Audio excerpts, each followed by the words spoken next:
So I've got here a pack of 2 LED headlight bulbs for the car. They are H4.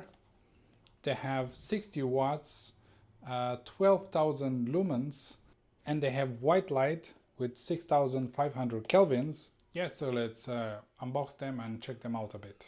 Okay, so as you can see here, they are smaller than actual halogen bulbs. And let's open it. And as you can see, that's the back of them. So if we take one out,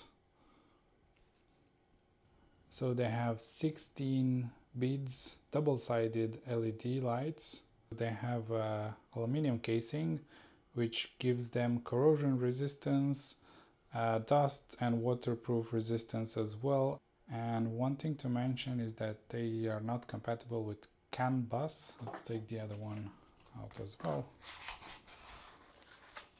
As you can see, exactly the same. Manual here. So they don't have any fans. Because of this aluminum, they will get cooled really good. And they have like really easy installation. You just pop in the pins right there.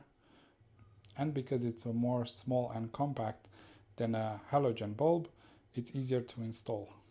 And because of the LED design, they will give you about around 300% more visibility than the halogen bulbs, and they will also remain constantly bright, which is really nice.